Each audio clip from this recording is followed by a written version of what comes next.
ಮುಂಗಾರು ಆರಂಭದಲ್ಲೇ ಅಬ್ಬರಿಸಿತ್ತು. ಈ ಸಾರಿ ಒಳ್ಳೆ ಬೆಳೆ ಬರ್ತವೆ, ಒಳ್ಳೆ ಇಳುವರಿ ಬಂದ್ರೆ ಲಾಭವೂ ಕೈ ಸೇರುತ್ತೆ ಅಂತ ರೈತರೇನೋ ಅನ್ಕೊಂಡಿದ್ರು. ಆದ್ರೆ ಆರಂಭದಿಂದ ಈವರೆಗೂ ಮುಂಗಾರು ಆರ್ಭಟ ನಿಲ್ತಿಲ್ಲ.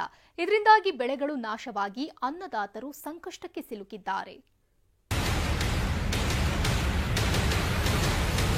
ಧಾರವಾಡ ಜಿಲ್ಲೆಯಲ್ಲಿ ನಿರಂತರ ಮಳೆಯಿಂದಾಗಿ ಮಳೆಗೆಲ್ಲ ಬಾದಾಗಿ ಮೆಳಿಕೊಂಡವ್ರಿ. ಏನ್ ಮಾಡಿದ್ವಿ ಸಲ ಎಲ್ಲ ಲಾಸ್ ಆಗಿಬಿಡ್ತ್ರಿ ಹೊಳಿ ಬಂದು ನಮಗ.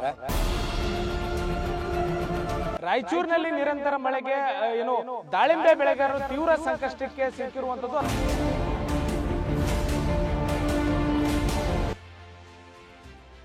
ನೀರಲ್ಲೇ ನಿಂತ ಈರುಳ್ಳಿ, ಗಿಡದಲ್ಲಿ ಮೊಳಕೆಯಾದ ಹೆಸರು, ರೋಗಕ್ಕೆ ಬಲಿಯಾದ ದಾಳಿಂಬೆ. ಮಳೆ ಹೆಚ್ಚಾದಂತೆ ರೈತರ ಸಂಕಷ್ಟವೂ ಹೆಚ್ಚಾಗ್ತಿದೆ.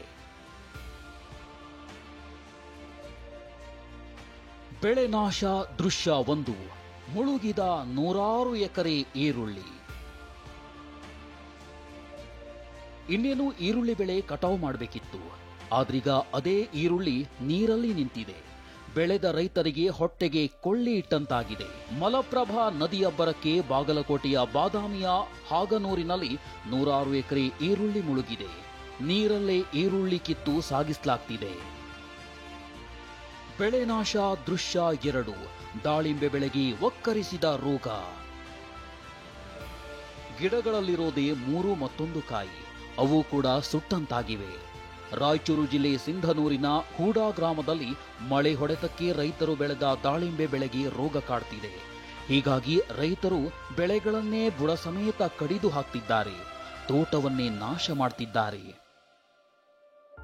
ಬೆಳೆ ನಾಶ ದೃಶ್ಯ 3. ಗಿಡದಲ್ಲಿ ಮೊಳಕೆಯೊಡೆದ ಹೆಸರು.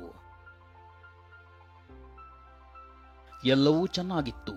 ಹದಭರಿತ ಮಳೆ, ಒಳ್ಳೆ ಬೆಳೆ, ಲಾಭದ ನಿರೀಕ್ಷೆಯಲ್ಲಿದ್ದ ರೈತರಿಗೆ ಈಗ ಮಳೆ ಹೆಚ್ಚಾಗಿ ಎಲ್ಲವೂ ಹಾಳಾಗಿದೆ. ಧಾರವಾಡ ಜಿಲ್ಲೆಯ ಕುಂದಗೋಳ, ಕಲಘಟಕಿ ತಾಲೂಕಿನಲ್ಲಿ ಹೆಸರು ಈ ಸಾರಿ ಭಾರಿ ಇಳುವರಿ ಬರುವಂತಿತ್ತು. ಆದ್ರೀಗ ಮಳೆ ಹೆಚ್ಚಾಗಿ ಹುಬ್ಬಳ್ಳಿಯ ಶಿವಳ್ಳಿ ಗ್ರಾಮದಲ್ಲಿ ಹೆಸರು ಕಟಾವುಗೂ ಮೊದಲೇ ಮೊಳಕೆಯೊಡೆದಿದೆ. ಕಟಾವು ಮಾಡಲಾಗದೆ ರೈತರು ಕಣ್ಣೀರು ಹಾಕ್ತಿದ್ದಾರೆ. ಮತ್ತು ಈಗ ಸ್ವಲ್ಪ ಪೀಕ್ ಮಾತ್ರ ಇದು ಮಳಿಗೆಲ್ಲ ಬಾದಾಗಿ ಮೆಳಿಕೊಂಡವ್ರಿ. ಮೆಳಿಕೊಂಟು ಎಲ್ಲ ನಮ್ಮ ಭಾಳ ಪರಿಸ್ಥಿತಿ ವಜ್ಜೈತಿ ಸರ್. ಎಲ್ಲ ಮೆಳಿಕೊಂಟ ಸರ್ ಗಿಡ ನೋಡ್ರಿ ಏನು ಮನೆ ಅದಾವ ನಮ್ಮ ಗಿಡಗಳೆಲ್ಲ ಹಿಂಗಾಗ್ಯವ್ರಿ. ಎಲ್ಲ ಭಾಳ ಲಕ್ಷಣ ಐತೆ ಸರ್. ಮಳೆಯಾಗದೆ ಕಷ್ಟ, ಅತಿ ಮಳೆಯಾದ್ರೂ ಕಷ್ಟ. ಒಟ್ನಲ್ಲಿ ಅನ್ನದಾತನ ಬದುಕು ಅಂದ್ರೇನೆ ಬರೀ ಸಂಕಷ್ಟ. ಬಾಗಲಕೋಟೆಯಿಂದ ರವಿ, ರಾಯಚೂರಿನ ಭೀಮೇಶ್ ಜೊತೆ ಸಂಜಯ್, TV9 ಹುಬ್ಬಳ್ಳಿ.